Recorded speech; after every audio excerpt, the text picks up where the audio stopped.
American comedian Rita Rudner once said, Halloween was confusing. All of my life, my parents told me never to take candy from strangers, and then they would dress me up and say, go beg for it. Now today I want to be talking to you all about the history of every child's favorite holiday, Halloween. First, we will discover how the traditions of Halloween began.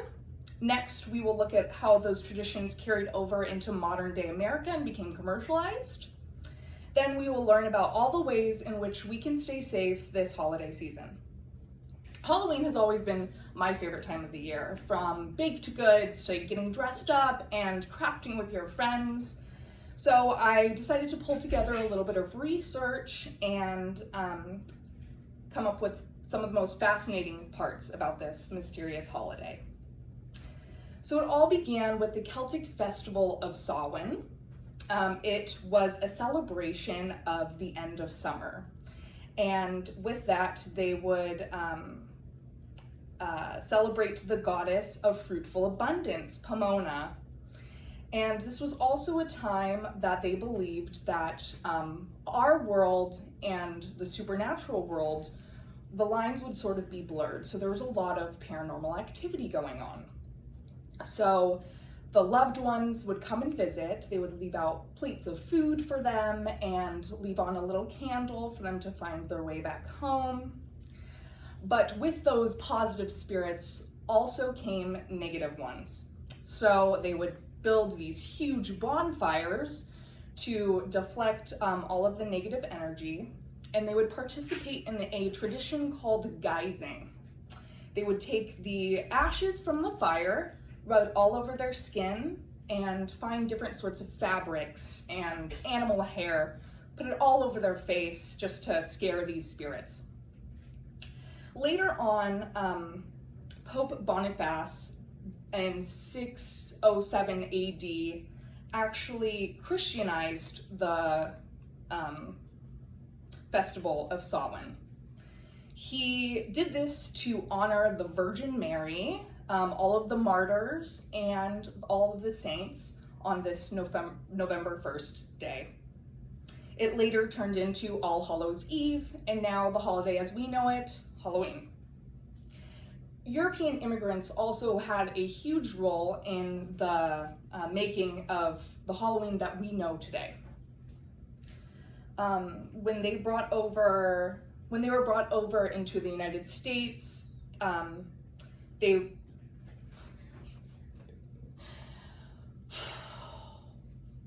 when European immigrants came over into the United States, they also brought their traditions with them.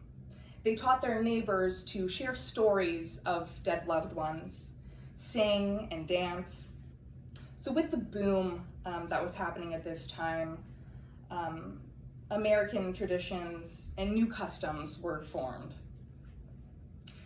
When we think about Halloween, we think about pumpkin carving, getting dressed up, trick-or-treating. Pumpkin carving, in fact, was stemmed from an Irish folklore of Stingy Jack. Stingy Jack was this boy who had a gourd, and he decided he was going to trap the devil inside of it. He told the devil, the only way I will let you go is if you promise to never send me to hell. The devil agreed, and so he, in exchange, took a lump of coal to light up the Jack's gourd for his freedom. So now that's where we get our pumpkin carving from. Guising, we do this today. In fact, you can go into any major city in the world or in the United States and find spirit Halloween stores where you can buy these huge outdoor decorations and costumes for $40, $50, $60 and upward. So today, Americans spend more than $6 billion on average for the holiday of Halloween, making it the second most commercialized holiday behind Christmas. So as a nation, we took these traditions with open arms and now celebrate with many parties to remember for years to come. But everybody knows that with a big holiday also comes some very big and scary risks.